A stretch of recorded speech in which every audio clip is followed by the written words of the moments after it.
Hola, buenas tardes a todos. Gracias por la participación de cada uno de ustedes en esta cátedra abierta. Creo que es la tercera que estamos haciendo este año de cátedra abierta, pero esta con una temática muy especial de negociación y resolución de conflictos, con un método también especial de una universidad de referente en el mundo, que es el método de Harvard. Sin embargo, el método fue desarrollado en Harvard, pero la práctica en Argentina. Entonces, tiene mucho más éxito todo lo que hablamos de negociación y resolución de conflictos acá. Esta es una actividad desarrollada por la Facultad de Ciencias Económicas y de la Administración, y me gustaría de agradecer a dos personas en especial: nuestra secretaria de extensión, Dana Michelón, que no está presente, que nos ayudó en toda la preparación de este evento, y Adrián Maldonado, el docente de la carrera. Aplausos para él, todo, por favor. Porque nace de una propuesta de un docente, de Adrián, que es docente de Derecho en nuestra carrera, de traer a los invitados especiales de la tarde de hoy para este evento, donde vamos a hablar de negociación, resolución de conflictos y algunas cuestiones también de la agenda de derecho y de conflictos en Argentina, ¿sí? Antes de arrancar, si les parece, hacemos una oración. ¿Está bien? Invito a todos que puedan cerrar los ojos y vamos a hacer una oración. Santo Padre que estás en los cielos, muchísimas gracias, Señor, por el día, por esta linda oportunidad que tenemos en la tarde de hoy, de conocer un poco más con relación a la negociación, la mediación y llegar a la resolución de los conflictos. Pedimos tu presencia, que pueda estar con los disertantes de la tarde, con cada uno de los participantes, de los asistentes, y pedimos las bendiciones del cielo sobre nuestra universidad. Clamamos tu presencia en el nombre de Jesús. Amén. Bienvenidos a todos, muchas gracias por estar presentes. Antes de presentar a nuestros expositores, les quiero comentar a ellos que tenemos un público heterogéneo, principalmente nuestros estudiantes de la carrera de Administración, de Contador Público, veo gente de Sistemas, de Comunicación Social, varias carreras que están representadas, pero también tenemos vecinos, comerciantes, emprendedores, gente de la comunidad, profesionales, no solo de la localidad, sino de nuestra región. Y ahora sí, no voy a tomar mucho tiempo, pero permítanme presentarles a nuestros expositores. Tenemos el privilegio de presentar al doctor Pablo Serra. El doctor Pablo Serra es abogado con más de 20 años de experiencia en la profesión, que ejerce de forma liberal, es decir, de forma privada. A la par tiene una extensa carrera académica, un doctorado en la Universidad Nacional de Rosario, donde además es docente, y en este caso nos interesaba puntualizar su formación en la Universidad de Harvard sobre método de resolución de conflictos y de negociación. El doctor Ariel Cataño, realmente para mí es un privilegio. Con el doctor Ariel nos une una relación muy afectiva de varios años. Nos conocimos cuando nos habíamos recibido, él en la Universidad Nacional de Rosario, en mi caso en la Universidad Nacional del Litoral, y tuvimos la oportunidad de compartir hace algunos años un encuentro de abogados que organizaba la Iglesia Adventista, que de paso aquí hay varios abogados y sería propicio quizás pensar en organizar un nuevo encuentro de abogados, quizás para el próximo año en la Universidad Adventista del Plata, ¿no? Me dice que sí el doctor. El doctor Ariel Cataño también tiene una larga trayectoria académica. Es magíster en magistratura por la Universidad Austral. Es juez penal de la provincia de Santa Fe. Es titular de una cátedra en la Facultad de Derecho de la Universidad Nacional de Rosario, donde también dirige varios proyectos de extensión y de investigación, que seguramente él tendrá oportunidad de hacer referencia, y seguramente tiene un largo currículum en el cual podríamos pasar varios minutos leyendo los trabajos académicos que ha hecho el doctor, y no solamente desde el punto de vista académico, sino también es autor, por ejemplo, de un manual del ejercicio de la abogacía, un manual muy práctico que es referencia especialmente en la provincia de Santa Fe, pero también en la región. No les tomo más tiempo y los dejo con ellos. Desde ya, muchas gracias y bienvenidos a todos a esta casa. Bueno, buenas tardes a todos, a todas. Estamos muy contentos de poder estar. Gracias, Adrián, por la presentación. El afecto es mutuo. Adrián ha influido en muchas cosas y posiblemente pudo haber influido profesionalmente, y hoy que me des esta oportunidad, agradecerte por el cariño, el respeto, las devoluciones, los debates, y también de parte de los dos agradecerle especialmente al rector de la universidad, al profesor Horacio Rizzo, quien más allá de la autoridad que representa, siempre fue un referente dentro de la iglesia. Algunas cosas le voy a contar cuando me toque, pero es un gusto poder estar en la Universidad Adventista del Plata compartiendo estos pensamientos, estas ideas, estas reflexiones. Bueno, llega la familia, con sorpresa.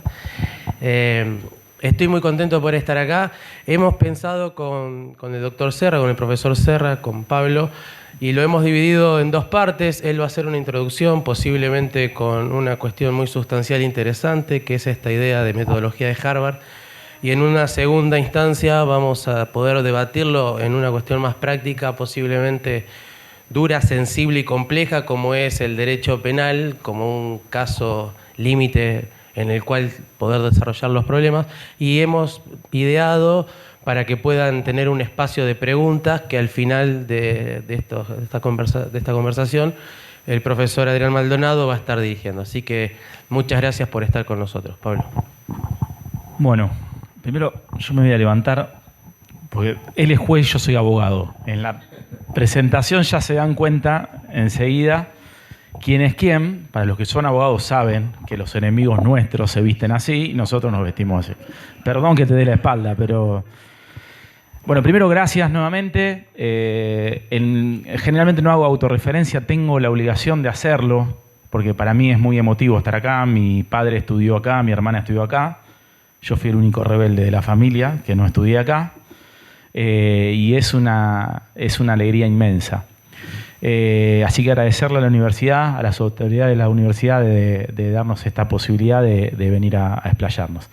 Como me presentaron recién, me llamo Pablo. Después cuando me preguntan me dicen Pablo, ni profesor, ni doctor, ni Serra, nada. Me dicen Pablo y hacemos las preguntas. Soy abogado hace más de 20 años.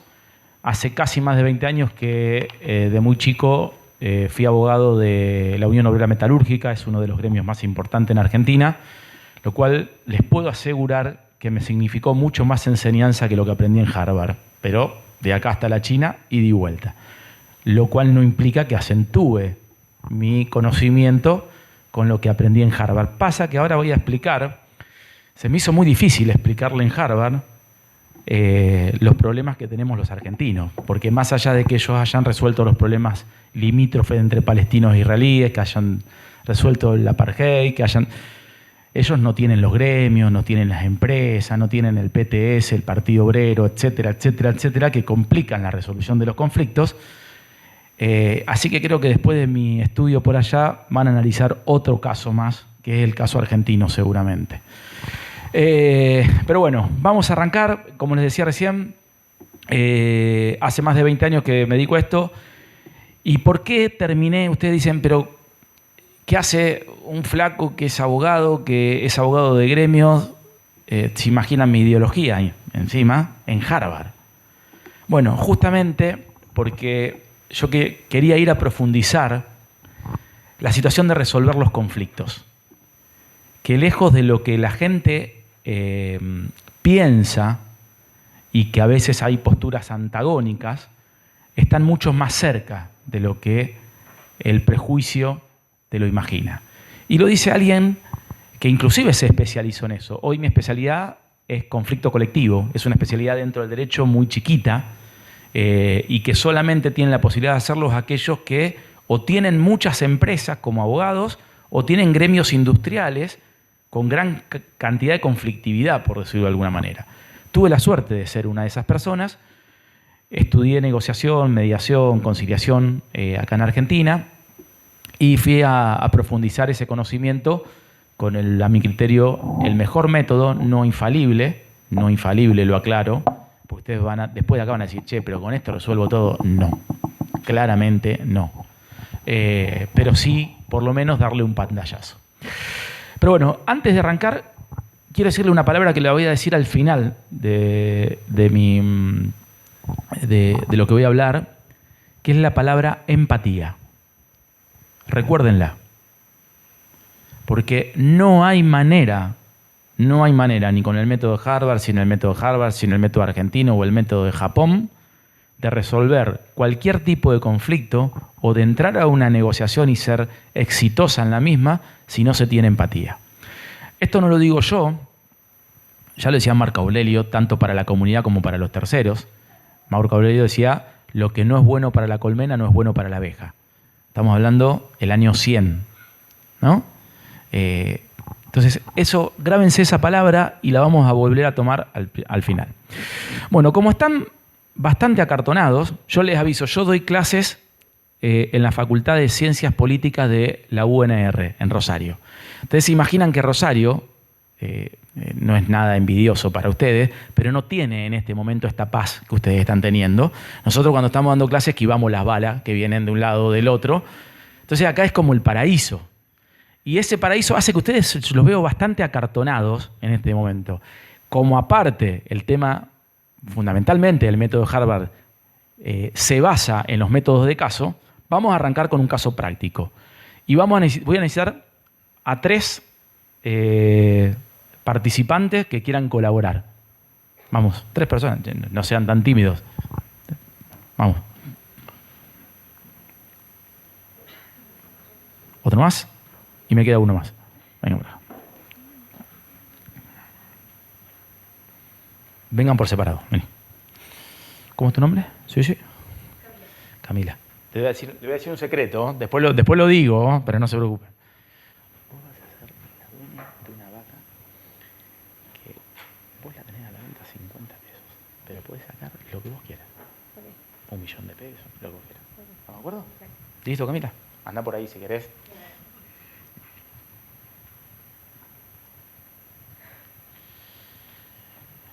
Tenés que comprar una vaca que la vende Camila.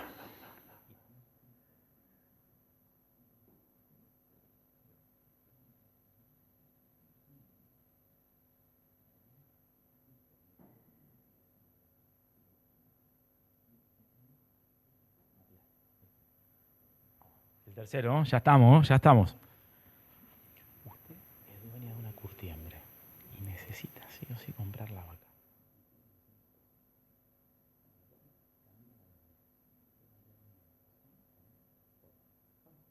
Bueno. ¿Cómo? No, todavía no. Bueno, la situación es la siguiente.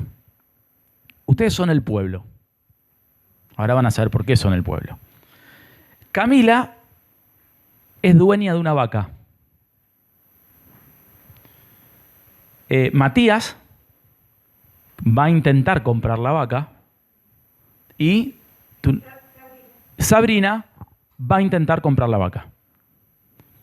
No va a durar más de 1 o 2 minutos el caso. Ahora sí, les doy, no sé quién, si Sabrina o Matías quieren arrancar, hacer un ofrecimiento. ¿Quién arranca de los dos? Miren que la vaca se va, ¿eh? O sea, o arrancan, alguno tiene que ofrecer, si no se van a quedar sin vaca. ¿Quién arranca? ¿Arranca vos, Sabrina?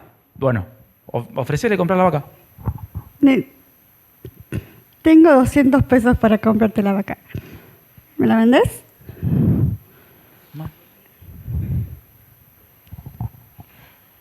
Bueno, estoy en la misma situación que Sabrina. También tengo 200 pesos. Quiero comprar la vaca. Y bueno, ¿qué puedo ofrecerte a cambio? O sea, ¿qué puedo darte? Camila, ¿vos querés hacer alguna contraoferta? ¿Aceptás alguna oferta? Me gustaría hacer una pregunta, ¿puedo? ¿Sí? Hacé todo lo que quieras. Bueno, ¿por qué les gustaría comprar la vaca, digamos? Tipo, no la voy a vender porque quieran comprarla. Necesito leche para mi familia. Tengo una empresa y soy frigorífico, o sea, soy el dueño de un frigorífico y necesito y necesito la vaca para, bueno, para producir. Ya van transcurriendo 45 días más o menos y la vaca sigue engordando porque no la están vendiendo. Pero, a ver, si mi vaca me es rentable a mí tenerla y demás, ¿por qué tendría que vendérselas, digamos? O sea, yo por mí me la quedo, digamos. Leche se puede comprar en otro lado. No. Podemos juntar 400 pesos entre los dos y comprarte la vaca entre los dos.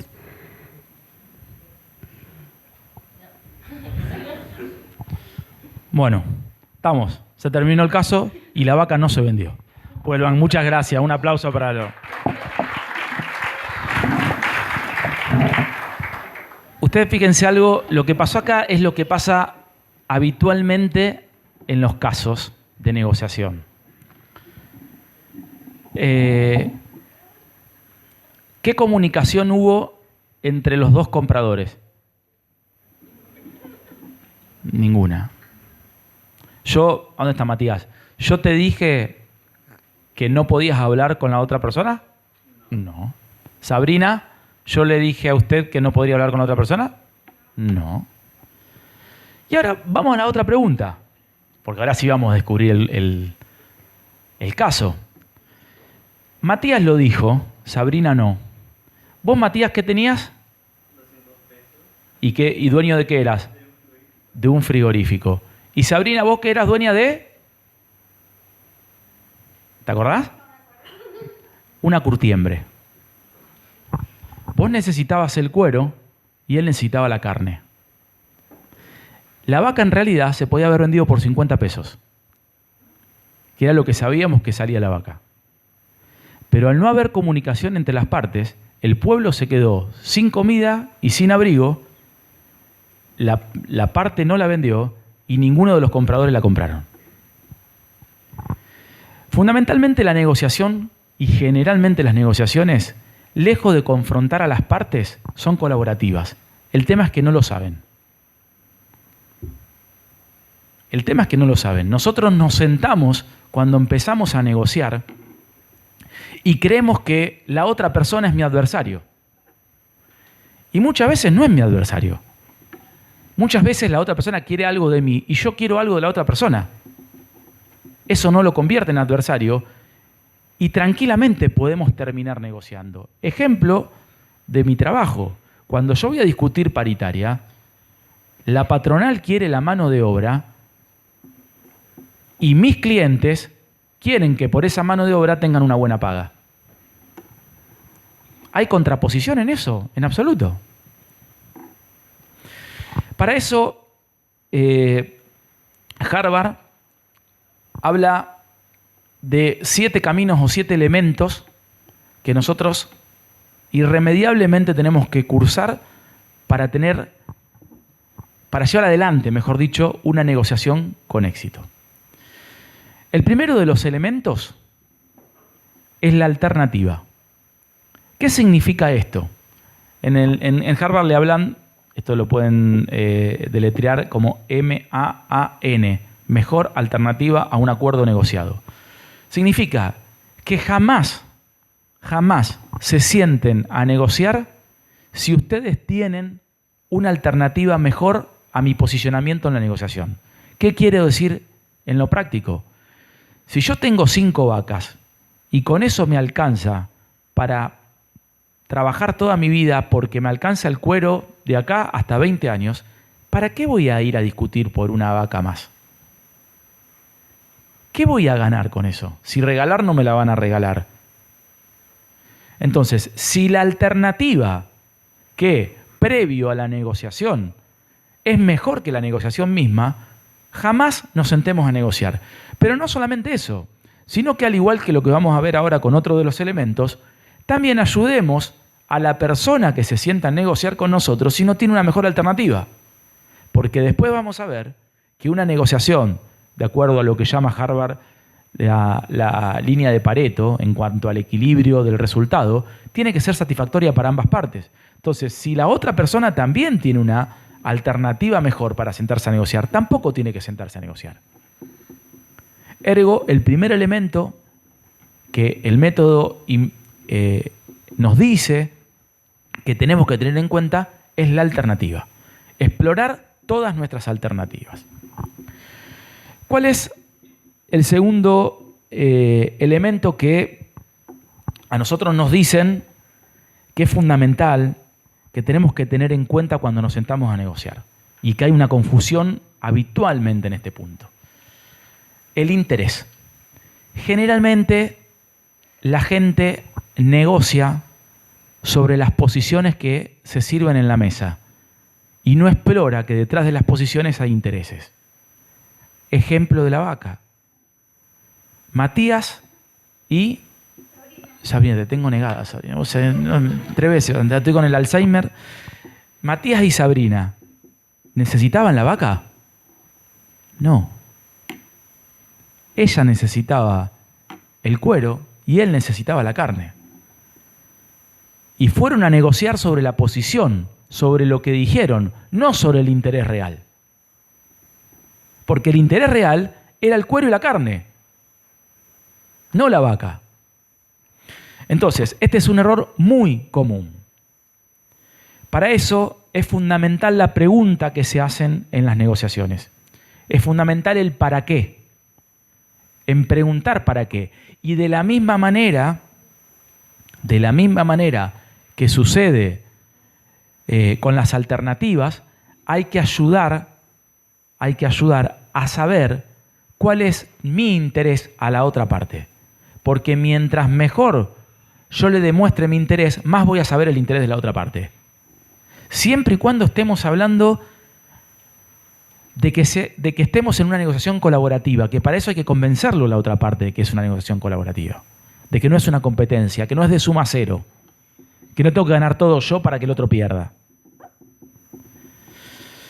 El tercer elemento, también muy importante y que muchos confunden con el primero, que era la alternativa, es el de la opción. Esto, a diferencia de las alternativas, que las alternativas tengo que verla antes de sentarme a negociar para ver qué es con lo que cuento, las opciones yo ya las veo dentro del proceso de negociación. Y esto es lo que se llama en materia de mediación y de negociación la lluvia de ideas. Yo, al momento que ya estoy en la mesa negociando, tengo que tirar absolutamente todas las ideas, por más absurdas que sean, para ver cómo resuelvo esa negociación. Y no solo ayudarme a mí en tirar las ideas, sino ayudar al otro. Y nunca decidir sin haber explorado todas las ideas, como tampoco nunca confundir generar las ideas con decidir sobre las ideas.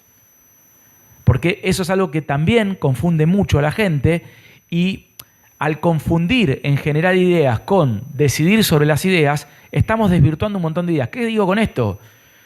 Si yo estoy negociando y por más absurdo que me resulte una idea, yo no la tiro, yo estoy descartando algo que a lo mejor esa idea no prospera, pero una parte de esa idea sí. Entonces es fundamental que esas ideas, que después traducidas en opciones, me sirvan a mí, que al momento de decidir yo lo decida sobre la mejor opción que tuve de toda la lluvia de ideas que tiré sobre la mesa.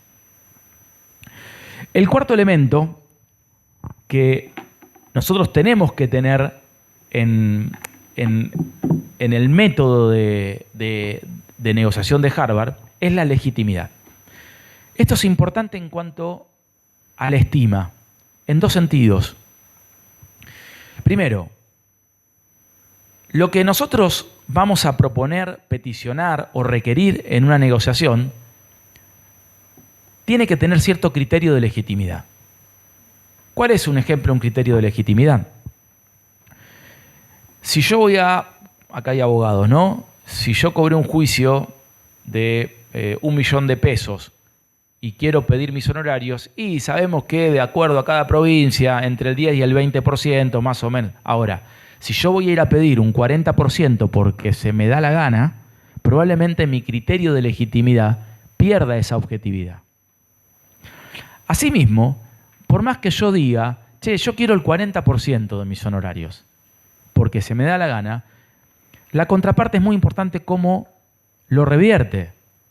Porque si vos le decís a la otra parte, che, vos no valés un 40%, estás afectando esa negociación. Entonces hay que hacerle entender ese criterio de legitimidad. Entonces hasta acá ya vimos lo que tuvimos: alternativa, intereses, opciones, legitimidad. ¿Cuál le sigue ahora?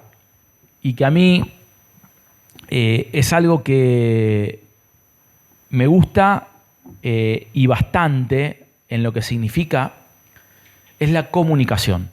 Habitualmente las negociaciones no llegan a buen puerto porque falla no solo la manera en decir las cosas, sino en interpretar lo que están diciendo. En esto es importantísimo, pero importantísimo, el parafraseo y el acentuar lo que la otra parte está diciendo. ¿Por qué? Porque estamos reafirmando la verdadera interpretación que está dando el actor que está emitiendo esa comunicación. A veces, ustedes saben que las palabras tienen un montón de acepciones.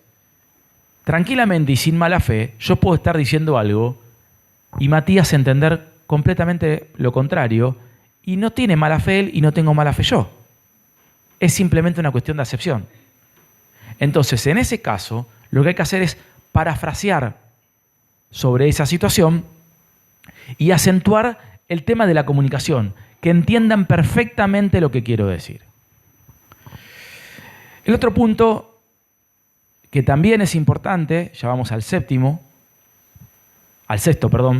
del método, es el compromiso. Y esto se divide en dos etapas: el compromiso en el proceso y el compromiso en el final, en el fondo, en la forma y en el fondo.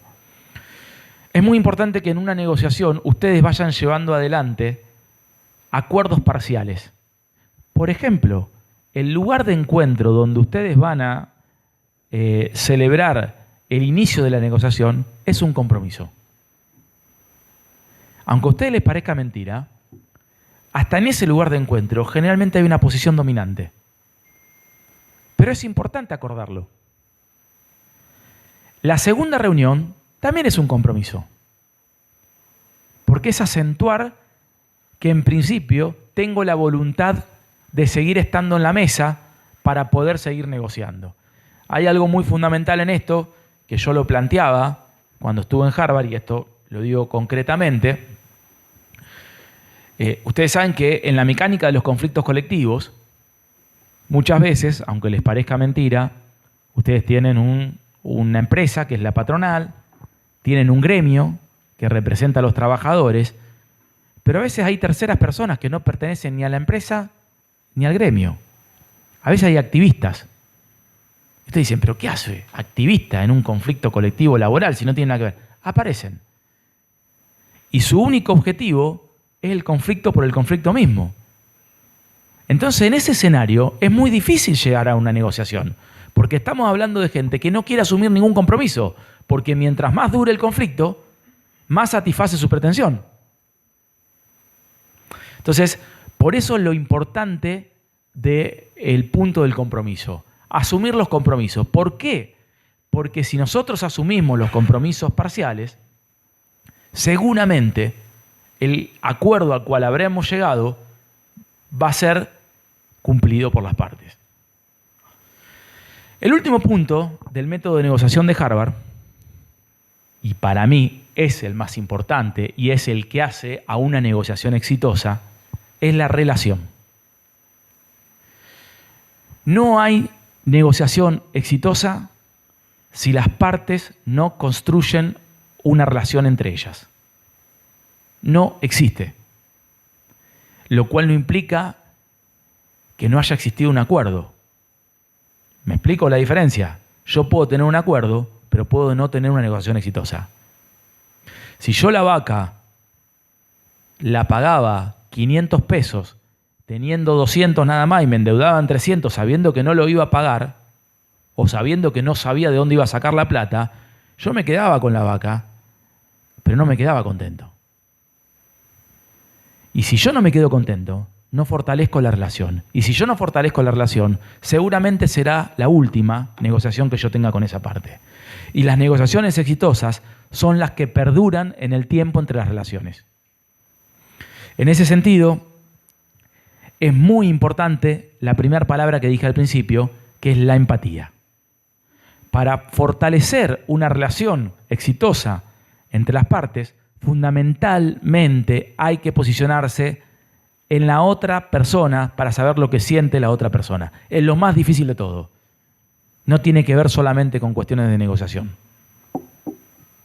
Es muy fácil ponerse en una posición desde un lugar sin saber en la posición que está el otro con su contenido en el otro lugar.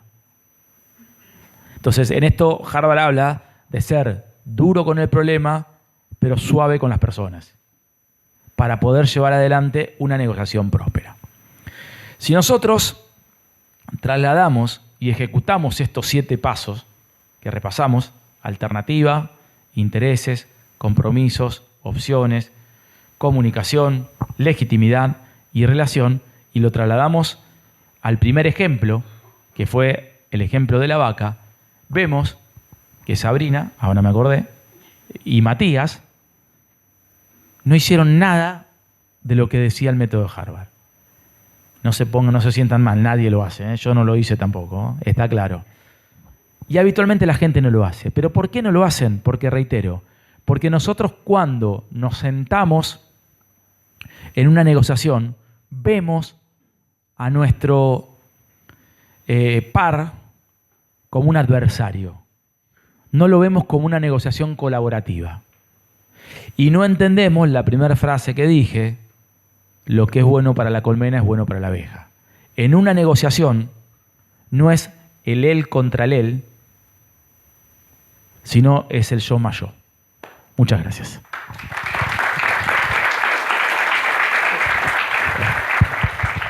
Bueno, me deja muy alta la vara. Continuar después de Pablo, les cuento. Esta es la primera vez que pasa esto, de que estamos los dos juntos dando una clase, Pablo. Le aclaro algo antes que me voy a olvidar, porque me hizo acordar él. Por favor, si fui confuso en que esto es un coaching, algo de eso, me arrancan la cabeza directamente. Me tiran con lejos de eso. Esto es práctica pura. Les aviso, me hizo acordar él por otras cuestiones que venimos hablando. Bueno, ahora habla el juez. Después cuando hagan las preguntas le voy a responder desacartonadamente como abogado. A él le hablan de su señoría y esas cosas, ¿no? Pero bueno. Miren, les cuento.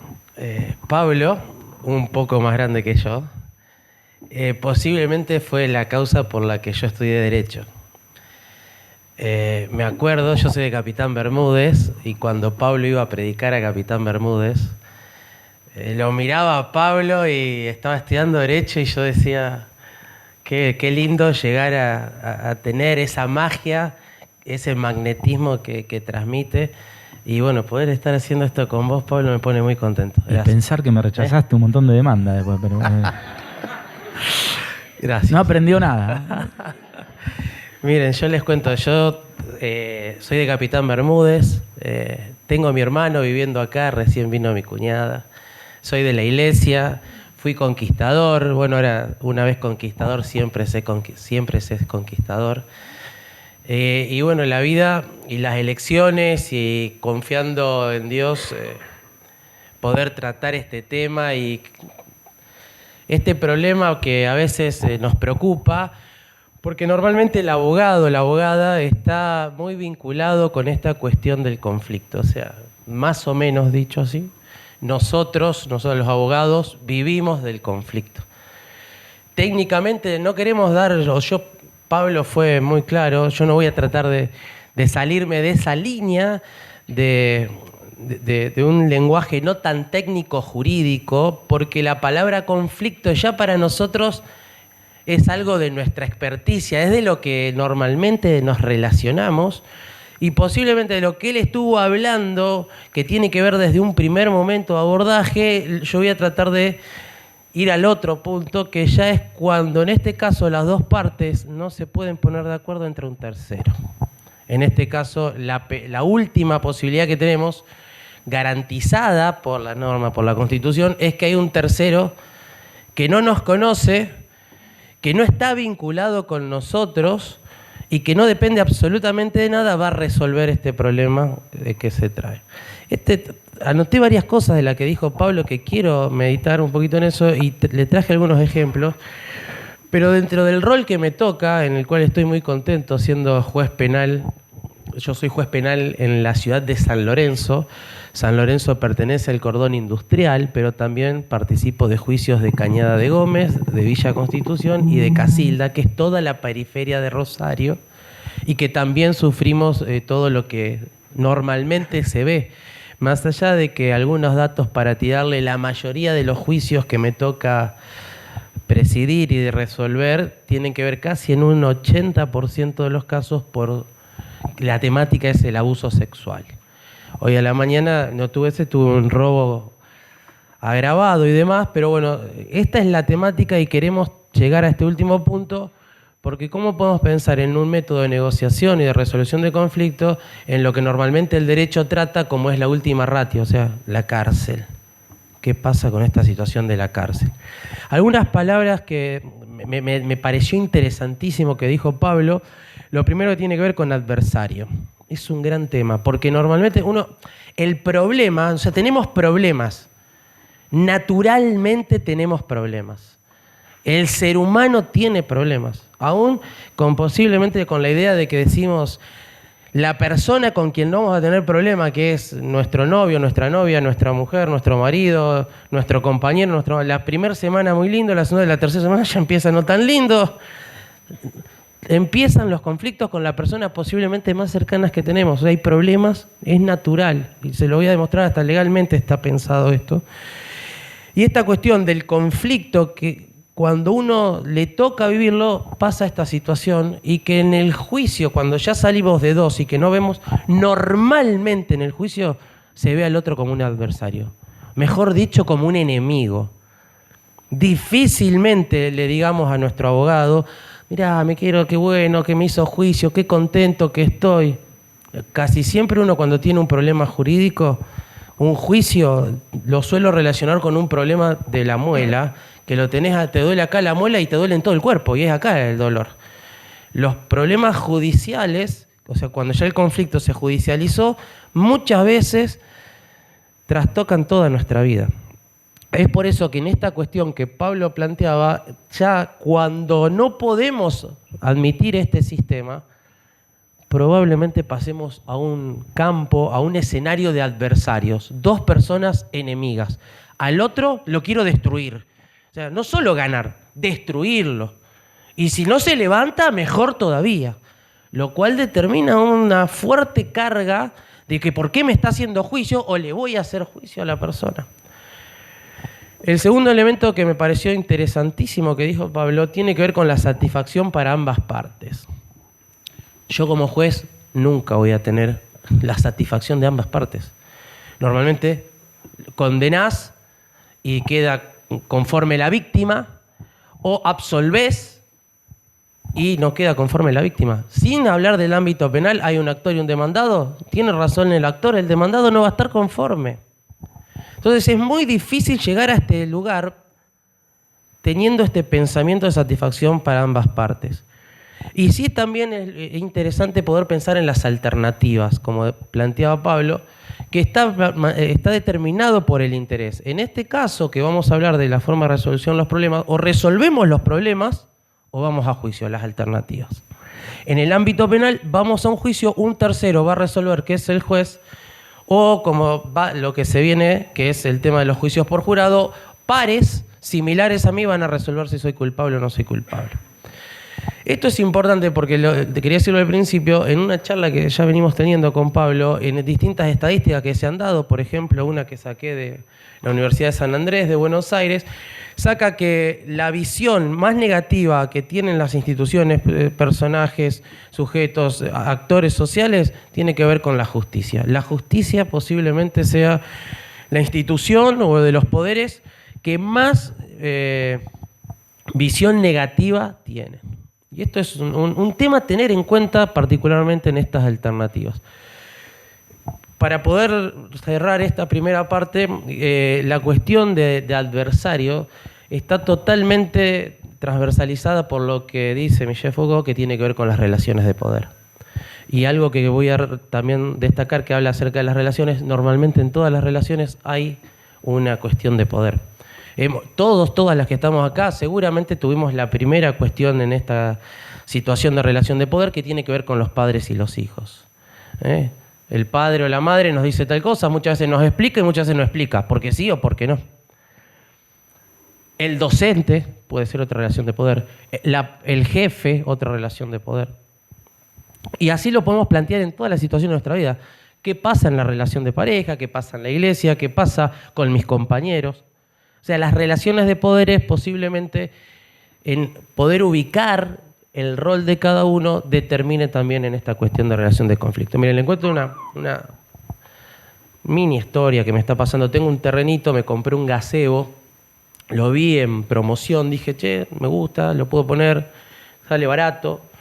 Lo compré, lo armé, no era un gazebo que se armaba y se desarmaba, se puede armar y desarmar, pero tenía una estructura que es para armarla y dejarla. Al primer viento me lo tiró al gazebo, se rompió. Entonces llamé a un herrero, que el herrero me lo arregle. Me arregló la estructura, la cual se tiró, quedó el techito, pero no lo midió bien y me la hizo más grande porque el techo se podía estirar. Entonces cuando quise poner la lona, no me entraba. Tuve que agrandar la lona. Digo, le voy a poner luz al gazebo, ya que va a quedar todo armado. Bien. Llamo a un electricista.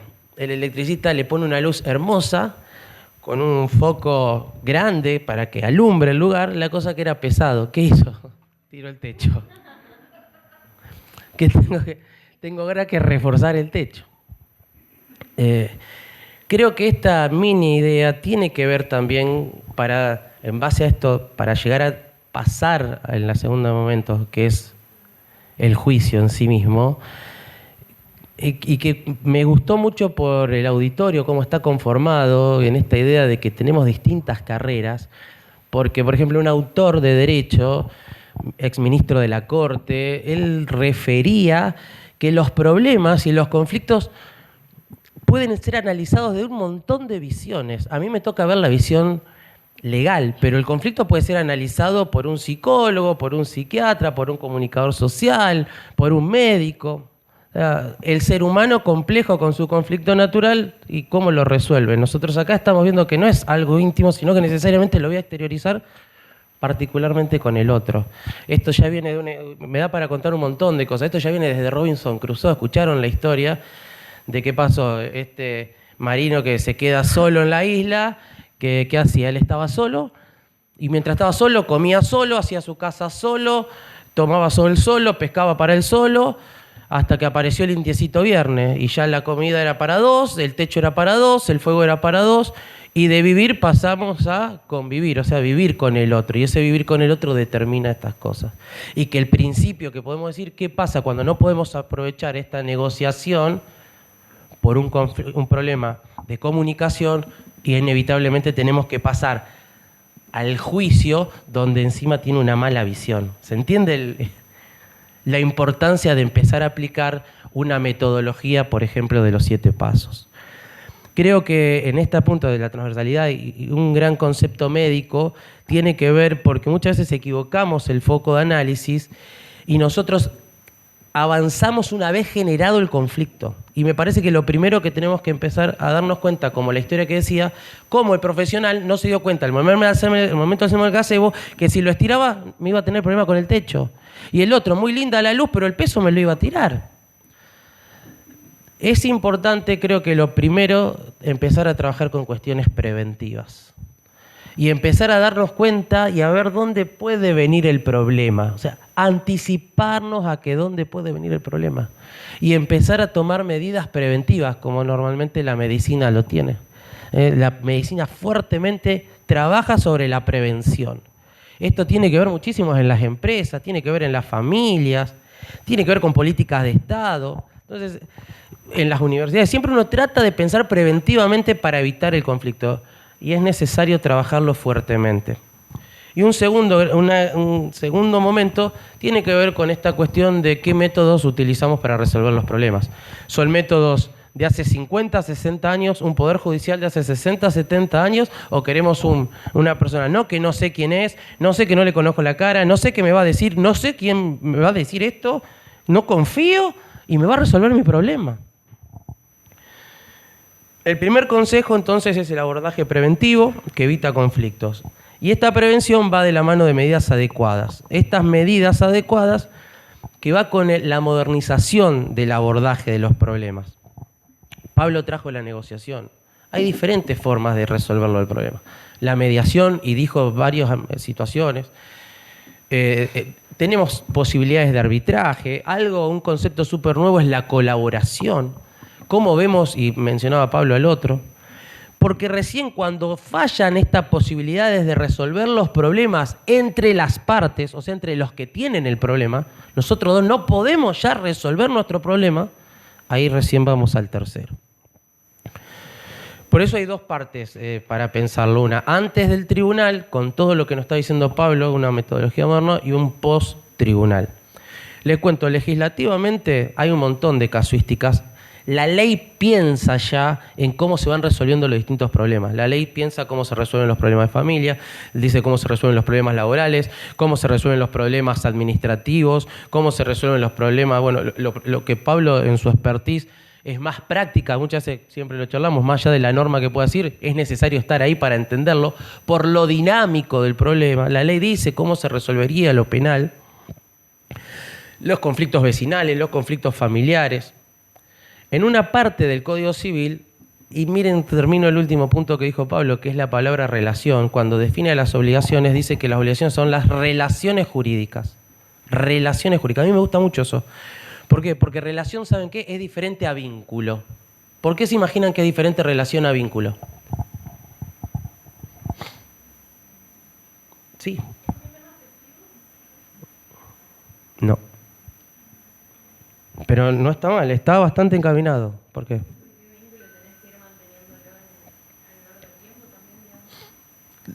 Sí, no. Más queriendo, más por ahí. Muy bien. O no todos los vínculos tienen relación. Le voy a dar un ejemplo. ¿Qué es la determinación y va en esta cuestión tiene que ver con la elección. El vínculo no se elige. Yo no elijo qué papá o mamá me toca. No elijo qué mamá me toca, pero sí elijo la relación. Sí elijo con quién quiero contratar. Sí elijo con quién quiero relacionarme. Y ahí viene en esa relación de mantener con el tiempo. Las relaciones construidas jurídicamente, más allá de que voy, compro un alfajor, se lo pago, me da el alfajor y se terminó, tienen una idea de construcción en el tiempo. Y es difícil por las fluctuaciones que se van dando mantener esa relación para llegar al buen puerto, que es la finalización. Y las finalizaciones de las relaciones jurídicas muchas veces no terminan de la manera que hemos pensado al principio. Muchas veces terminan de otra manera, como los juicios. Los juicios, la minoría de los juicios terminan como tienen que terminar. ¿Cómo creen que termina un juicio? ¿Cuál es la parte final? ¿Vieron que el juez hace pan, martillo? Con una sentencia. No terminan con una sentencia. Hay un montón de otras formas de poder, en un juicio, aún ya esto, resolver el problema que no sea con una sentencia. Y ahora, en esta cuestión de la relación jurídica, que da inicio y que tiene que ver con una cuestión de continuación y diferentes formas de finalizar, el Código Civil, cuando lo pone, es interesante en esto que le decía, dice, las obligaciones son relaciones jurídicas. Termina de definir la obligación a continuación. La parte que sigue no están las clasificaciones. Nos dan las formas de terminarlas. ¿Saben qué sigue? Una palabra que se llama acción. ¿Qué significa acción? Juicio. ¿Qué pensó el legislador? Va a haber relaciones jurídicas, pero seguramente van a tener problemas. Inmediatamente después de la creación es como que viene el problema, viene el conflicto. Entonces, la necesidad de entender la metodología para mantener durante el tiempo evita los conflictos que nosotros podamos tener en esta cuestión de mantener las relaciones. Hay 3 palabras que yo creo que son importantes, que es los riesgos, la seguridad y la garantía. En toda negociación, en toda relación, en toda mediación, en todo juicio, hay riesgos. En todo en la vida hay riesgos. Miren, estoy tentado, tengo historia. ¿Les cuento la historia? Siempre le van a gustar la historia. Yo, con mi hermano, nos criamos los primeros años en un pueblo en Buenos Aires. Se llama Pérez Millán. Y como todos los pueblos, tienen características. La Plaza Central, uno de los grandes temas. Y alrededor de la Plaza Central, ¿saben qué siempre hay en los pueblos? La iglesia, posiblemente la municipalidad, la escuela, ¿está? Y casi siempre el centro de salud. Entonces nuestro papá, que es médico, estaba ahí, no en ese momento, pero la historia es conocida, por eso la sabemos. Y todos los pueblos tienen personajes, ¿eh? Siempre hay un personaje característico. En este pueblo estaba el linchera, ¿eh? El linchera del pueblo, el que dormía en la calle. Como que todo el pueblo lo quería. Hubo un momento de una helada muy, muy fuerte, muy, muy fuerte. Lo van a ver, vieron que estaba con los latidos ya despacios, esa no es mi expertise, la medicina. Entonces dice, no, se puede morir, vamos a llevarlo al dispensario, le sacan la primera ropa, tenía una bañadera vieja, ponen la bañera de agua caliente, lo introducen adentro del agua caliente, pegó un grito y se murió. Claro, él estaba casi a congelarse. Cuando lo metieron de una en agua caliente, le dio un paro cardíaco y se murió la persona. Miren, esto uno da la moraleja de pensar que en cualquier situación, aún la persona que vos decís, ¿quién no tiene riesgos? No trabaja, no vive de nada, está tranquilo, no tiene, ¿qué problema? Terminó de esta manera. O sea, la vida todo tiene riesgos. Tiene que ver las formas de asumir riesgos en la forma de resolver los primeros problemas con un método, o si nos queremos aventurar, por ejemplo, a ir a un juicio. ¿Qué es lo que pasa particularmente, para ya ir cerrando, en una cuestión de un juicio penal? El juicio penal, que determina como su máxima sanción la cárcel, o sea, podemos estar con una cadena perpetua y pasar la mayor parte de nuestra vida en la cárcel, da la alternativa y el espíritu necesario para que pueda subsistir en el juicio penal lo que se llama un juicio abreviado. Podemos resolver el problema penal con un juicio abreviado. Ahora miren lo siguiente. ¿Cómo se constituye esto? 2 partes. El acusado, el que cometió el delito, y el fiscal, el que lo acusa. ¿Tá? El fiscal va a decir, usted cometió tal delito, e impulso para que vaya a juicio y lo condenen a una pena. La otra persona, que es el imputado, tiene que defenderse, va a tener su abogado. Ingresa al lado del fiscal, si quiere, la parte de la víctima. La víctima puede y tiene un nombre que se llama querellante. Pero son 2 partes, quien acusa y quien se defiende. Acá tenemos este concepto, 2 claros adversarios.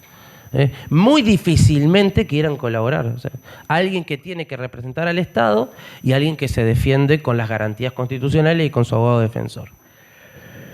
Esta cuestión del juicio abreviado tiene distintas características, porque en algo que mencionaba Pablo tenía que ver con una cuestión de que cuando trabajamos en una negociación, ambas partes tienen que salir satisfechas, ¿o no? Hay un método ganar-ganar. En el juicio abreviado no hay ganado, no hay un ganar-ganar, por así decirlo, porque de entrada, si yo voy a arreglar, tengo que aceptar la responsabilidad. ¿Qué voy a decir? Sí, cometí el delito. Sí, robé, sí, maté, sí, estafé, sí, lesioné, sí, dañé. ¿Está? En estas cuestiones de juicio abreviado, por ejemplo, no hay límites. Se puede abreviar una cadena perpetua. Yo tuve uno de esos, un caso de que eran amantes, él la cita a ella, y cuando la cita se estaban peleando porque le quería decir algo, sacó un revólver, le pegó un tiro, la mató, le robó el celular, se lo llevó, tenía el revólver, tenía sangre, inmediatamente lo detienen, confiesa la culpabilidad. Cuando inicia, se le dice, señor, usted hizo esto, acepta lo que hizo y no quiere ir a juicio. Quiso llegar a un acuerdo abreviado. ¿Cómo arregló esa persona? Con cadena perpetua. La máxima pena. ¿Y cuál era la causal ahí de charla? ¿Por qué lo hacía esto? Para evitarse justamente el tener que soportar un juicio y lo que implica ir a juicio. De estos casos ahí en Rosario se ha conocido muchísimo, no lo tuve yo, sí conozco al fiscal, está el libro, que es el caso de Los Monos. ¿Han escuchado? La banda posiblemente más fuerte de manejo de narcotráfico o delincuencia organizada, y que han querido, dentro de algunos de sus líderes, llegar a un acuerdo abreviado para evitar el juicio, y no se lo aceptó. ¿Por qué les digo esto? El juicio penal, que podemos decir que en un primer momento es de última ratio, ¿por qué? Porque después de más de cárcel no hay. ¿Por qué? Porque siempre se tratan de resolver los problemas de otra manera. Hay un problema familiar, que se resuelva familiarmente el problema. Hay un problema patrimonial, que se resuelva con el patrimonio primero. Pueden hablar las partes, que resuelvan las partes. Cuando ya no hay más nada de todo eso, ingresa el sistema penal. Normalmente se dice que cuando ingresa el sistema penal es porque ha fracasado todo el resto. Ni hablar, por ejemplo, en materia de justicia penal juvenil. O sea, adolescentes delinquiendo. Entonces, en esta cuestión de última ratio, tenemos este acuerdo abreviado que permite entre las dos partes adversarias llegar a un acuerdo. Con esta primera diferencia. No hay igualdad de parte en el sentido ganar-ganar. Hay uno que de entrada pierde. ¿Por qué pierde? Porque dice que es culpable. Esto ya es una gran situación. Ni hablar de los antecedentes, ni hablar de lo que te pueda pasar. Pero sin embargo permite situaciones de ¿qué? De poder agarrar y decir, puedo abreviar y puedo evitar ir a un juicio en el cual otra persona va a resolver la suerte mía. Y esa suerte mía que puedo resolver arreglando ahora con 3, 4, 5 años de prisión, aunque me pueda llegar a dar 10, 15, 18 años de prisión. Porque en algún momento, y con esto es interesante pensarlo, y se relaciona en otra materia, pero directamente con lo que dice Pablo, en el ejemplo, pues el ejemplo era una vaca, y estamos con la vaca, ¿y qué es lo que nos interesa? Muchas veces nosotros, como le decía en un juicio, lo único que nos interesa es ganarle al otro y sacarle todo lo que le podamos sacar. Pero en el sistema penal da parámetros, porque por ejemplo, por una muerte, un homicidio te da un parámetro de tantos años a tantos años, y no puedo negociar más que eso. Y muchas veces nosotros en las posibilidades de llegar a un acuerdo con la otra persona pedimos situaciones que no son lógicas. Muchas personas cuando inician la aventura de un juicio tienen la ilusión de volverse ricas, encontrar una satisfacción personal y va por otros intereses que el juicio posiblemente o la justicia no se los dé. Con estos pedidos de justicia, por ejemplo, y va con lo que decía en un primer momento. Entonces, la negociación o la posibilidad de resolver un problema entre partes se puede dar en los peores problemas, como ser, por ejemplo, la cuestión penal. Pero en la última situación no va a ser de la misma manera que podemos tener un principio de ganar o ganar, sino que seguramente vamos a estar de alguna manera perdiendo. Resolví hace poco un conflicto, miren de un camionero que iba manejando y en el camión dobló, venía una moto, chocó la moto el camión y falleció el chico que manejaba la moto. Se lo acusó al camionero ¿de qué? De un homicidio culposo. O sea, la culpa, el responsable de la muerte de la moto, del chico de la moto, fue el camionero. Tenían la posibilidad de ir a un juicio por homicidio. O tenía la posibilidad de arreglarlo abreviadamente. Ahora se arregló esta semana, yo fui el juez que lo tuvo que controlar. Y en este control de ese acuerdo, que si bien son las partes las encargadas de resolverlo, tiene un pseudocontrol. Y ese pseudocontrol también va mucho más arriba porque hay otros parámetros para tener en cuenta. Pero no quiero que sea técnico, sino lo que les quiero que les quede en claro, que cuando nosotros cuando dejamos escapar la posibilidad de que seamos nosotros los que resolvemos los problemas, posiblemente ya no tengamos esa posibilidad o ese control o esa negociación o entender la empatía o generar la posibilidad de bajar lo que teníamos pensado o alcanzar ese objetivo querido, porque posiblemente haya otros intereses u otras normativas que ya jueguen en contra mía. Ahora, sin embargo, en las situaciones peores que se puedan dar en la vida, creemos en esta charla que estamos dando que se pueden resolver los problemas. Miren, algunas cosas para poner en la charla que son interesantes, con lo que decían herramientas. Acá todo lo que estuvimos viendo son cuestiones humanas y la cuestión humana es determinante para resolver el problema. Pero creo que en el avance de las soluciones o métodos actuales también hay desafíos para que puedan resolver los problemas, como ser, por ejemplo, la inteligencia artificial. Hoy la inteligencia artificial en la ciudad de Buenos Aires está a disposición del Poder Judicial y resuelve problemas que no son necesarios que ingrese la persona. Como otra alternativa, a ver cómo resolvemos los problemas. ¿Entre nosotros o ya ahora también alguien más puede resolverlo? Y dentro de todas estas cosas que estamos charlando, y si se quieren llevar una respuesta concreta o un caso concreto, les cuento esto, hago una conclusión y pasamos a las preguntas. Hace un tiempo atrás, bastante tiempo atrás, tuve esos días, no sé si les pasó, esos días que son días feos, o sea, te levantás con el pie izquierdo, normalmente se dice, vas a trabajar o vas a la facultad, te peleás, mala onda, todo mal. Dije, bueno, no, basta, día feo, voy a cortarlo. ¿Cómo? Me voy al cine. Y me fui al cine solo. Me fui a ver una película del cine solo, estaba esos días, no me quería cruzar nadie. Fui a ver, me acuerdo de la película de Leonardo DiCaprio, El origen de Inception, no sé si la vieron, una película larga. Y en los cines, cuando las películas son largas, muchas veces, ¿qué pasa? Cortan un poco, ¿para qué? Para ir al baño, te vienen a vender alguna comida. Más o menos a la mitad de la película se cortó, digo, todo el mundo esperando que vengan a decirnos que si quieren comer algo, que salgamos. No venía, al rato viene una persona y nos dicen se cortó la luz. Se cortó la luz. Entonces nos empezaron a hacer salir a todos por un caminito.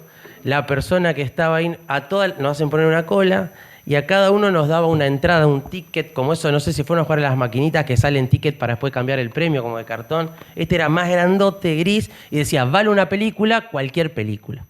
Entonces yo no estaba primero, le agarro y le digo, mira, no quiero esto. Le digo. Y la gente me miraba, no quiero esto. De última, si me das uno, quisiera dos, pero la verdad que no quiero una entrada, le digo yo. Yo quiero ver la película. Poneme la película, le decía. No, le digo, ¿no tenés generador? Sí, pero funciona electricidad. No, me decía eso. Le digo, no, bueno, ¿no tenés generador? Hay un cine acá cerca, llama al cine, yo me llego unos 10 minutos, avanzar la película, llego y sigo viendo la película. Quiero ver la película, no quiero la entrada. No se puede. Bueno, no me da una, dame 2 entradas, porque tengo que ver toda la película de nuevo y quiero ver otra. Cuando dije 2 entradas, la gente se empezó a acercar. Un montón de gente así. Y dice, no, ¿cómo 2 entradas? Y acá viene un consejito gratis. ¿Qué es lo que le pedí? Que duele muchísimo, el libro de quejas. Dije, tráeme el libro de quejas. La gente se llama libro de quejas, más entradas. Toda gente así alrededor mío. Me dice, no tenemos libro de quejas, sino que le damos un mail. ¿Cómo un mail? Le voy a mandar. No se entera nadie. O sea, el libro de quejas tiene que ser algo físico que todo el mundo, cuando llega a ver, ¿se corta la luz o no se corta la luz? ¿Cómo le voy a mandar un mail? No, dame el libro de quejas. Venga el encargado. Viene el encargado y toda la gente al lado mío.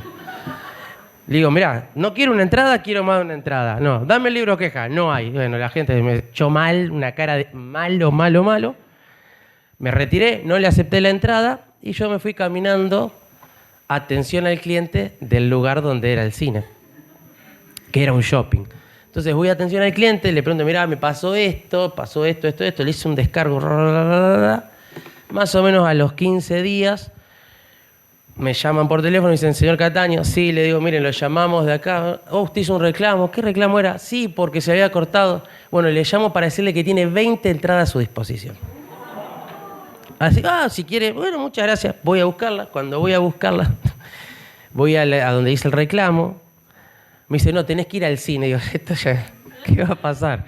Voy al cine, voy a la entrada, a donde comprá las entradas. Me dice, no, tiene que ir a una puertita acá al costado. Ya empecé a transpirar.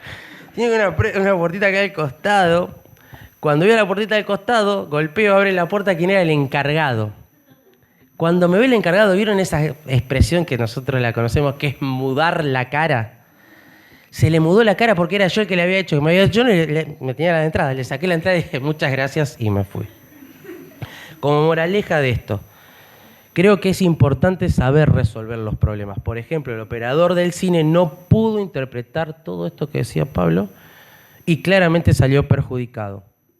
En el caso, para terminar de completar, muchas veces cuando nosotros, por nuestros propios métodos, nos empezamos a resolver los problemas, seguramente la ley intervenga y no podamos salir favorecidos. Por eso lo que estamos tratando de hacer de este primer momento no es que descreamos de la ley, sino que queremos un mejor sistema de justicia, un sistema de justicia de que estemos tranquilos, que va a resolver los problemas como queremos, pero es mejor que nosotros podamos tener en esta relación que hemos construido con empatía para, en el mejor de los casos, ganar y ganar.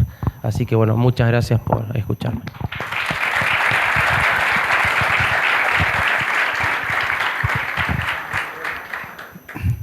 Menos mal que vinieron los aplausos porque el libro de quejas no tenemos nosotros, pero... No, igualmente, yo soy el encargado, lo he hecho directamente, o sea... Discúlpeme, olvídense los 7 pasos de Harvard. Un tipo que si viene así molesto, le pongo admisión, no entra más y una perimetral por la duda, claro. Insoportable. Encima, pobre tipo, 20 entradas le salió. Para mí cortó la luz él. Vino toda la familia, estaban todos allá. Allá están todos los familiares, fueron todos al cine después. Igual lo queremos, igual lo queremos.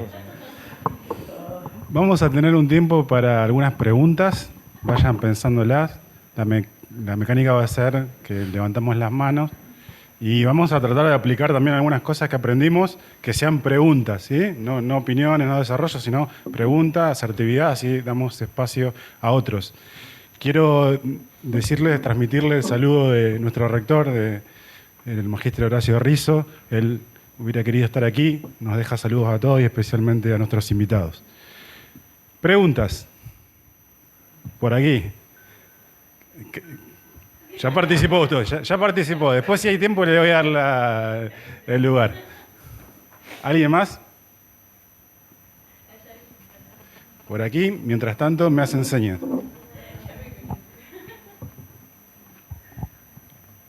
Buenas tardes, ¿cómo están? Mi pregunta es más que nada justamente en el método de negociación con la teoría del caso. Hoy en día, en la parte penal, uno tiene que elaborar una teoría del caso y más si va a un juicio por jurado. ¿Hay una relación entre esto? O sea, ¿qué tips podemos tomar del método de negociaciones de estos 7 pasos para poder utilizarlo en la teoría del caso? ¿O no hay nada que ver, sino directamente nos plantamos en la teoría del caso para enfocar? Arranco yo y se lo paso a Ariel después. Yo, obviamente, imagínense, yo fui a hacer una profundización del tema del método de negociación en Harvard, un método que tiene años y años de estudio y que yo a ustedes se lo di en 20 minutos. Claramente, no salgan de acá diciendo que son especialistas en el método de negociación de Harvard porque se le van a perder seriedad.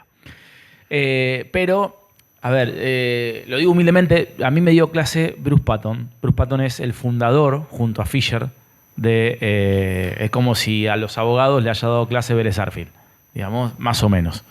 Él negoció el apartheid. ¿Qué te quiero decir? O sea, el método de negociación de Harvard te va a servir desde, lo dije acá, el conflicto sirio-palestino israelí, el apartheid y un tema penal también, claramente. Lo mismo que pasaba con la vaca en una compraventa puede ser un robo. Tranquilamente, y explorar las causas, ver los intereses, las posiciones.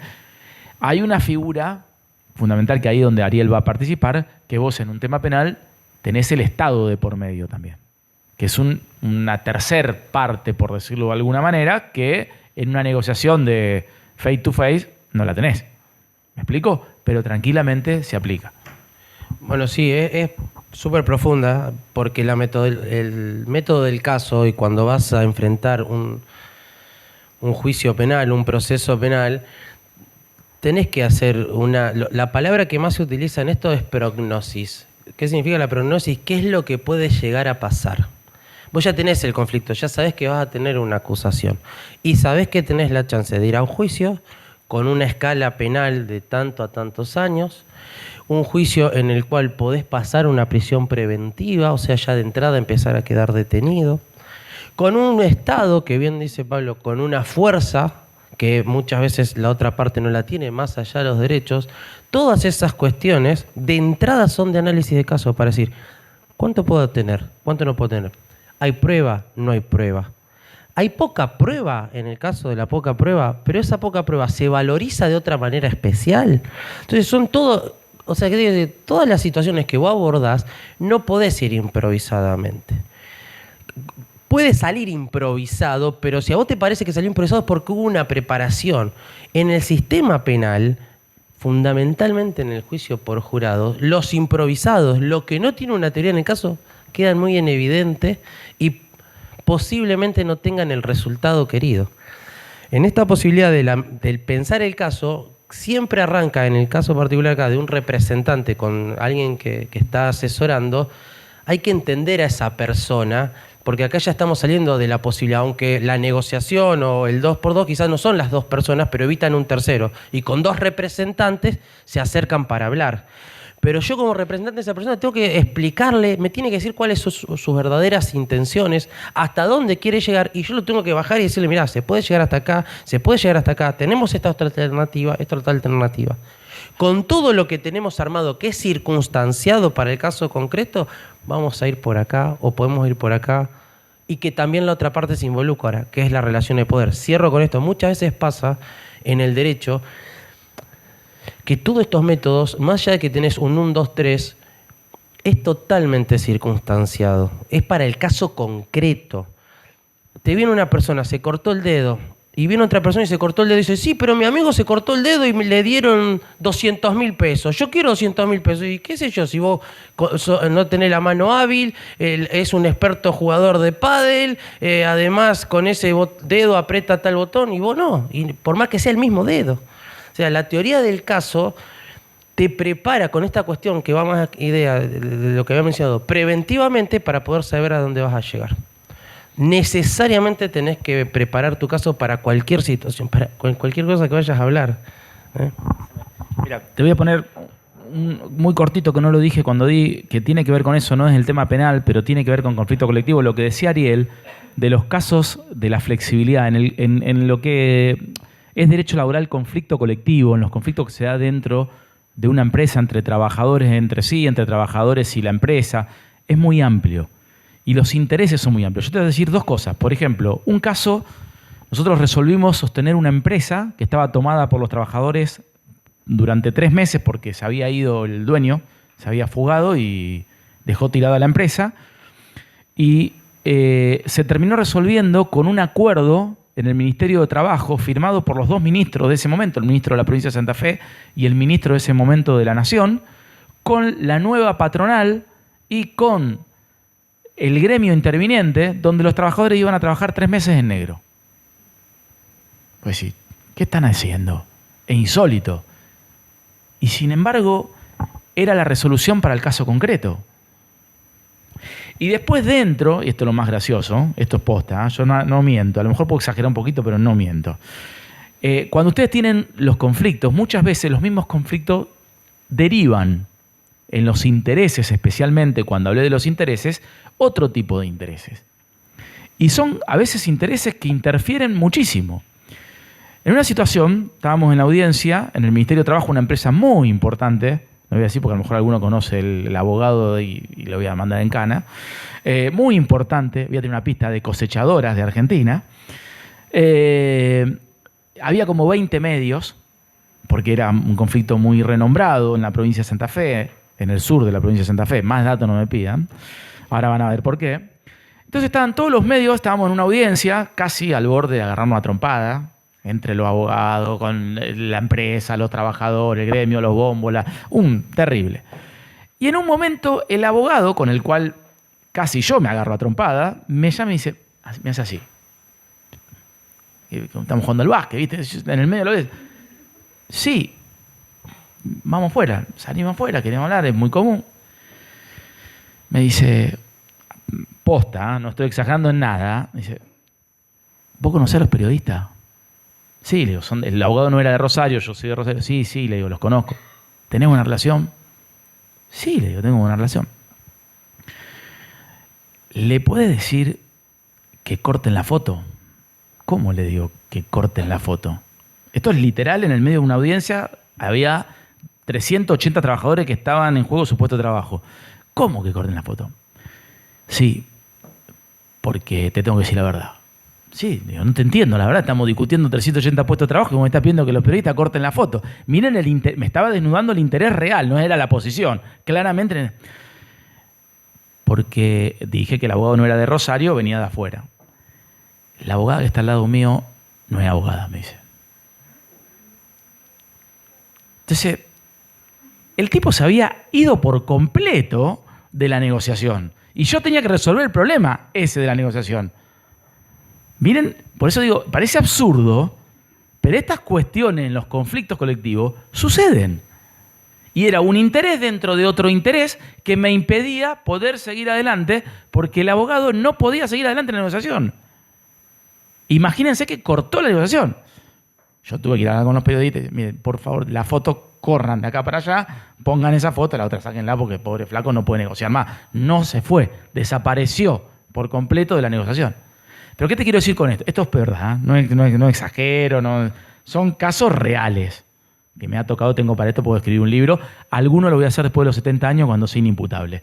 Pero para que veas que en todo se puede aplicar y tenés que satisfacer cada uno de los elementos. Gracias. Por allí. Sí, no, una pregunta. ¿Cómo hace en una negociación cuando una de las partes rompe el compromiso? O sea, vos ves un compromiso y de repente lo quiebra. Esto yo lo conté antes, la respuesta que me dieron, y vuelvo a repetir el ejemplo que di, a mí me ha tocado estar muchas veces en conflicto donde quienes generaban el conflicto no eran parte del conflicto. Aunque parezca mentira en este país, vos tenés trabajadores, tenés empresas, pero es el conflicto de lo que generan terceros. Y vos decís, ¿y esto qué tienen que ver acá? Y bueno, y estamos en un Estado de Derecho, cualquiera puede venir, levantar una bandera y decir, yo protesto, porque se me da la gana. Pero no pueden entrar a trabajar. Y es mi derecho de protesta. ¿Y qué hace? Está al borde de usar la fuerza, pero la mía, digamos, directamente, porque voy a decir, no puedo. Bueno, la respuesta que me dieron, literal, Bruce Patton me la dio. Dice, vos que sos argentino, me dice, el tango se baila de a dos. Por eso nada es infalible. En una negociación, si vos estás con alguien que no quiere bailar, por más que esfuerce, no vas a obtener resultado. Entonces, igualmente en el punto que estás tocando vos estás tocando ya uno de los últimos puntos, que es el compromiso. Y estás tocando el compromiso de fondo, por lo que vos estás diciendo, no el de forma, porque cuando no querés cumplir es porque ya viviste un proceso de negociación, ¿no? Si la persona que va a cumplir no cumple, es muy probable que haya fracasado el proceso, según lo que estuvimos viendo. Porque uno de los puntos que vos como negociador de la otra parte tenés que darte cuenta es si la otra persona va a cumplir. A ver, si yo voy a jugar al fútbol y me pagan $100.000 por mes y de golpe viene un club y me dice, un club de la D, ni siquiera de la A, te voy a pagar $1.000.000 por mes, si yo acepto el contrato, cierta responsabilidad voy a tener. Un club de primera no me paga 100.000 pesos, 100.000 dólares, me va a pagar un club de la D $1.000.000. Me explico lo que digo. El proceso seguramente ha fracasado en ese sentido. Si te sirve también para hacer este paralelismo, cuando vos iniciás una tratativa de un juicio abreviado, que sería una posibilidad de resolverlos por las partes para evitar con un juez, tenés esto que hablábamos, la alternativa, y la alternativa te toca el juicio. Por eso acá en esta chance, cuando estamos hablando de un conflicto que ya realmente existe y que necesariamente tiene que llegar a una solución, tenés la última instancia. Por eso la importancia muchas veces en estos métodos alternativos previo a un juicio es que sabes que si rompes el compromiso te puede llegar a venir un disvalor, o te puede venir, que es la que vos pensás, no estamos arreglando, no me gusta, Por eso muchas veces pasa esto, más allá de las normativas propias internacionales que tiene Argentina que cumplir, en el caso de Santa Fe, el 80 o el 90% de los juicios son abusos sexuales. ¿Por qué? Porque no permite un abreviado y que puedas agarrar y decir, no, yo sí, no abusé. Entonces, esto, la gran enseñanza particularmente es que muchas veces o posiblemente venga un disvalor frente a la ruptura de un compromiso. O sea, y ahí viene la cuestión propiamente del proceso, en que ya hemos hablado, vimos todos los altos, lo bueno, lo malo, y es lo que conviene llegar al mejor acuerdo. ¿Pregunta? Allí al fondo, fuerte y claro, ¿puede ser?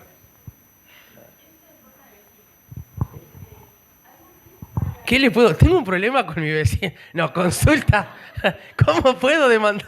No, cuestión de barrio, a eso me refiero. No voy a ir a esta jerarquía de profesionalización, digamos. Algo práctico, sencillo. ¿Algún tip que nos des para por ahí los que estamos creciendo profesionalmente, que nos piden en algún procedimiento interno, alguna actividad, algún cliente en relación de función, ponele, que viole nuestro voto juramento profesional? ¿Algún tip que nos dé para que tengamos juego de cintura, digamos, y cuidar nuestro voto profesional? Discúlpame, vos sabés que estoy al borde de la hipocupsia casi y no escucho nada. ¿Alguno me lo puede traducir con un par de gritos o le damos un micrófono? ¿O qué? Traducime. No, consejos sobre conflictos vecinales para evitarlos. No, me refería aquí en el contexto más sencillo del tip que te pido. Como profesional, por ahí te pido algún procedimiento que va contra tus votos, juramentos profesionales, algún tip para poder cuidar tu situación profesional y el cliente, digamos, entienda la situación. O sea, a ver si entiendo. ¿Algún tip para poder explicarle? Ahí está. Ay, gracias, Dios. Se me hizo la audición. Ahora sí. ¿Algún tip, alguna idea que nos des para los profesionales que están con juramento, voto profesional, cuando dentro de un procedimiento interno te pidan algo que vaya contra los votos o juramentos que tomaste a la hora de ejercer?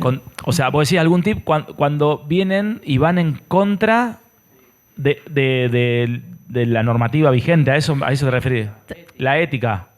Profesional, digamos. Sí, ética profesional sería. O sea, a ver, acá son estudiantes, pero los que egresados... Depende. A ver, si acá tenés que dividir las cosas. Sí, bueno, entramos en un debate muy profundo de ética, moral y nos metemos en un quilombo ahí, pero bueno. La realidad es que si vos contrarías normativas propias, por ejemplo, de cualquier tipo de profesión, en este caso de abogacía, es una cuestión. Ahora, te lo dice alguien, tengo que bajar un poco de ideología en esto que voy a decir, porque está irremediablemente relacionado. Para mí, en la resolución de los conflictos es mucho más importante la legitimidad que la legalidad. Mucho más importante. De hecho, para mí, esto, ahí me puedo agarrar a trompada con el juez que tengo al lado, para mí el derecho no es solo norma, y de hecho no nace en la norma, sino que el derecho nace en lo que sucede en la vida real. Después, la norma lo capta. Ergo, cualquier conflicto que vos tengas, si las partes acuerdan una resolución y a lo mejor va en contra de algunas normas, puse el ejemplo del trabajo en negro durante 3 meses de los trabajadores firmado por los 2 ministerios y la empresa. Más ilegal que eso, imposible. Te lo dice alguien hace 20 años, soy abogado de un gremio. Y sin embargo, ¿qué fundamenta? La legitimidad. Estábamos defendiendo el trabajo en ese momento. Entonces, y la legitimidad es algo, lo dije cuando lo expliqué en los puntos, claramente la legitimidad, las partes la saben. Vos sabés y el otro sabe lo que el otro piensa y lo que el otro piensa de vos de lo que es justo. Porque está en tu conciencia. A veces eso se contradice con la legalidad. Cuando se contradice, porque puede pasar, siempre a mí, esto es una opinión muy personal, una cuestión ideológica, me vas a encontrar del lado de la legitimidad. Además, si querés entrar más profundamente, te diría que la legalidad es producto de es muy profundo, ¿no? Casi una cuestión de dominación y de control social. Una pregunta más.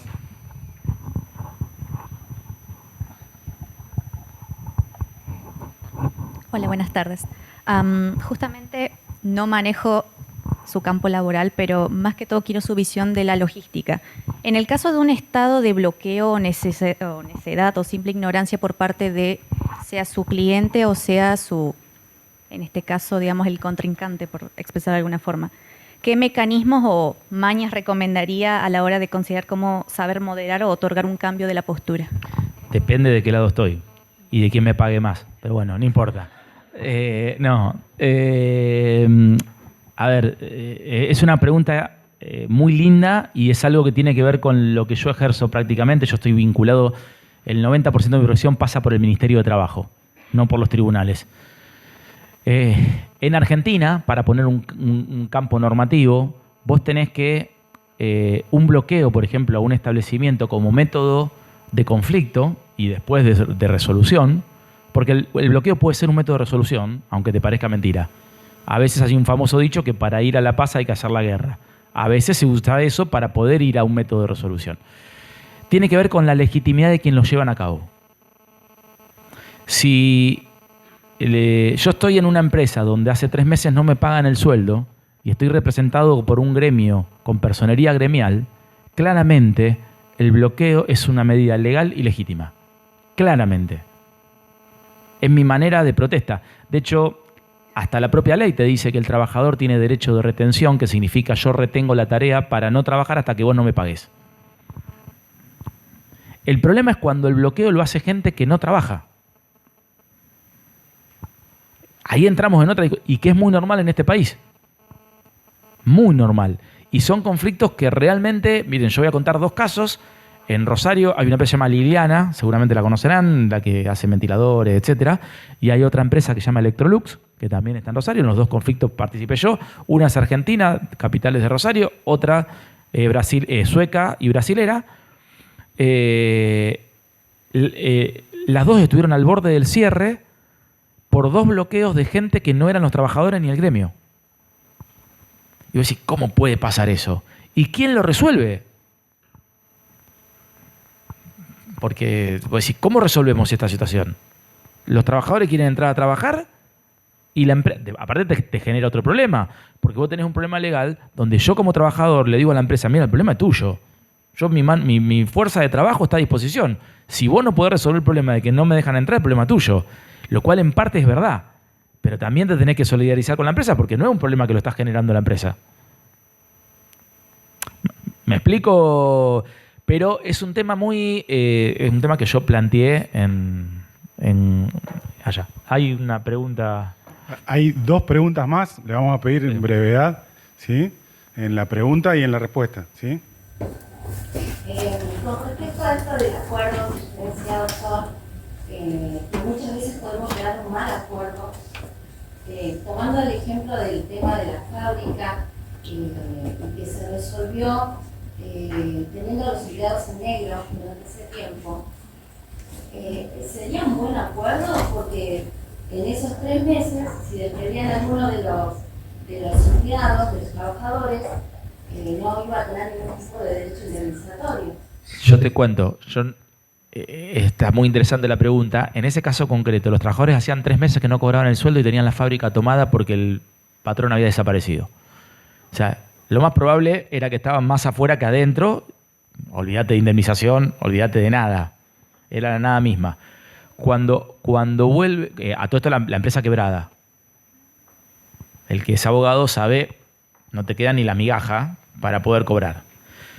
Cuando la nueva patronal se hace cargo, dice, yo no puedo empezar a trabajar así, era una fundición, porque esto es la forestal. Con muy buen tino, dijo. Mis trabajadores no están acostumbrados a trabajar en estas condiciones laborales. Yo tengo que hacerle vestuario, tengo que hacerle... Y por lo menos me va a llevar 3 meses. Déjenme que contrato gente para hacer esos trabajos. Los 90 trabajadores de la empresa dijeron, ¿contratar qué? Está loco, lo hacemos nosotros. Entonces, me explico lo que digo. Ellos mismos, fue una decisión de ellos de decir, no, hace 3 meses que no cobramos nada. Preferimos hacerlo nosotros en estas condiciones. Y nos pidieron, por favor, a las entidades, sea el gremio o los ministerios, que por favor homologuen eso. Por eso digo de lo legítimo sobre lo legal. Totalmente, pero iban a estar más desprotegidas si estaban en la calle.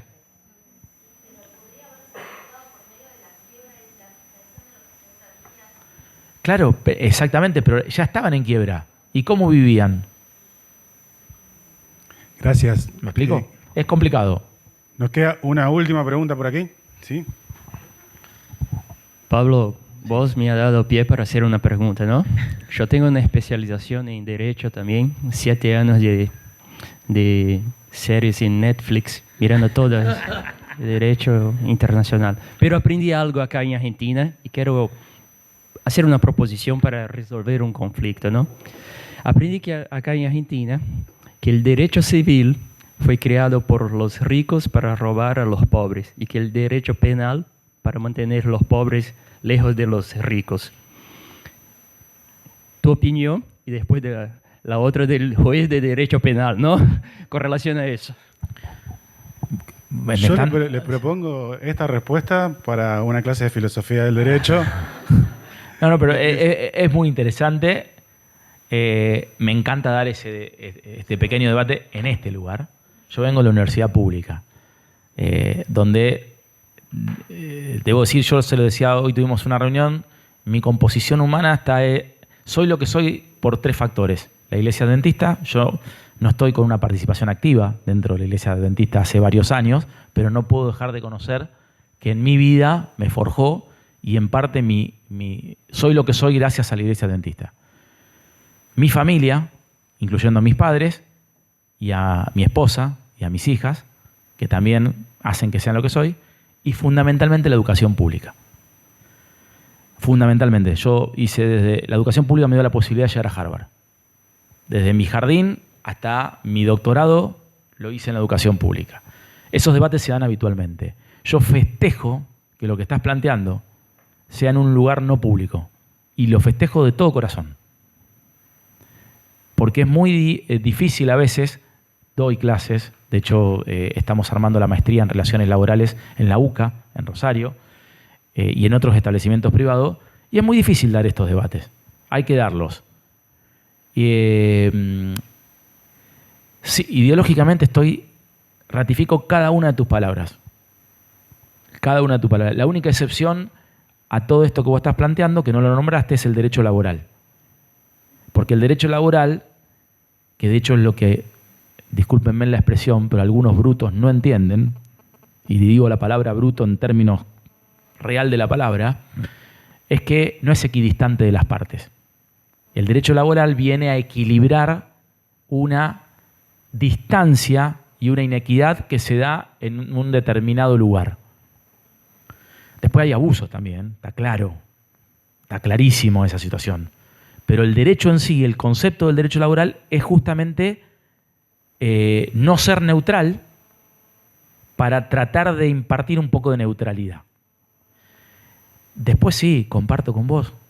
Claramente, para mí, esto es como dijo él, es para hablar largo y tendido sobre filosofía del derecho. Yo no tengo la menor duda de que tengo ahí mi origen ideológico, algún resabio anarquista que me ratifica esto que me estás diciendo. Y sí, lo comparto. ¿O ustedes vieron alguna ley que se ha hecho eso para los pobres? Yo no. Hace 20 años que ejerzo. Él te va a decir que sí. No. Sí, respondo, ¿no? Dejamos. ¿Continuará? Tenemos muchas preguntas que seguramente quisiéramos hacerles.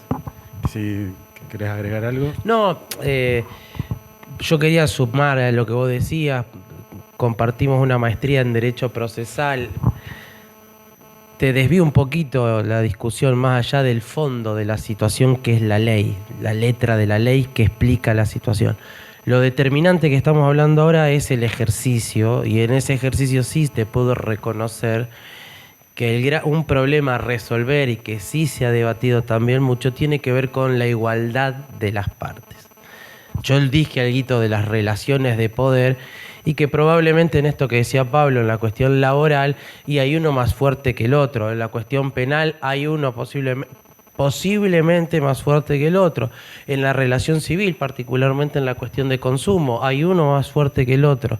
Entonces, si la ley a veces trata de equilibrar, tenemos la ley de defensa del consumidor, la cuestión penal con la cuestión laboral con principios propios del derecho laboral para poder equilibrar, a mí me parece que es muy importante, tomando el puntapié tuyo, reforzar o trabajar en la igualdad de las partes, porque ¿cómo me puedo sentar a hablar con alguien si ya sé que voy perdiendo? En el ejemplo que mencionaba Pablo, y sí, ya sé, David y Goliat, todos conocemos, pero yo estoy, qué sé yo, juega el mejor de todos, Boca. ¿Me entendés? Bueno, eso es para otra. Bueno, la idea es esta, que trabajemos con igualdad de partes. Sí, acá sí terminó. Yo le voy a pedir a Eric y a Camila que pasen. Ellos van a tener una pequeña palabra en agradecimiento de todos nuestros estudiantes y después, si ustedes refrendan el agradecimiento que ellos expresan, lo vamos a hacer mediante un aplauso. Bueno, primero que nada, estamos felices de que nos hayan podido compartir todo esto. Yo creo que es algo que a veces capaz nos falta un poquito más, poder conocer todas estas herramientas y metodologías que pudimos ver en este ratito. Siento que fue como lo mencionaste vos, no es solo para lo académico, para nuestra formación como profesionales, sino para el día a día. Yo recién estoy volviendo al Camporí, así que te entiendo cuando vos dijiste recién lo del Club de Conquistadores, y es pensar, recién estábamos hablando con Cami diciendo cómo puedo usar estas herramientas en el mismo Club de Conquistadores. ¿Cómo puedo usar esta herramienta para solucionar los conflictos en mi espacio laboral, en mi misma familia? Entonces, es importante que podamos llegar a conocer, a profundizar, a saber un poquito más y poder comprender que no es necesario el último escalón ya del conflicto para solucionar un problema. ¿Cuántos casos vemos muchas veces que una familia, un grupo, una entidad, algo se rompe por el simplemente hecho de no saber cómo resolverlo? Así que de parte nuestra como estudiantes estamos muy contentos de que nos hayan podido dar estas herramientas, estos conocimientos y estos métodos que tengo más que claro que la mayoría de nosotros lo vamos a empezar a aplicar en el día de hoy. Así que nada, muchísimas gracias y... Agregar nomás que me parecía muy curioso que a la vez que iban hablando, yo iba recordando todas las técnicas de colportaje que se suelen mostrar, que es un gran ministerio que nos ha dado la Iglesia, digamos, y que en su gran sabiduría Dios, ¿no es cierto?, ya nos va enseñando sobre negociación. Yo creo que todos los que estamos acá tenemos alguna connotación positiva con respecto a la negociación, por eso estamos escuchando sobre esto, ¿no es cierto? Y qué curioso que justamente Dios nos haya dejado herramientas para poder aprender sobre esto y tener presente que el punto de contacto, o también llamado la relación, ¿no es cierto?, los vínculos que estábamos hablando, es importante tenerlos en cuenta, tener la empatía y justamente a través de la negociación nosotros podemos dejar marcas en las personas, así que está muy bueno que podamos tener esto presente en todas las carreras, digamos. Acá es variado lo que tenemos, así que agradecerle de parte de los estudiantes y queremos dejarle un pequeño presente que es una revista académica de Derecho, Estado y Religión que también está para disposición de quien quiera tenerlo. Pueden hablar con el profesor Adrián Maldonado y también un pequeño presente de la universidad para ustedes.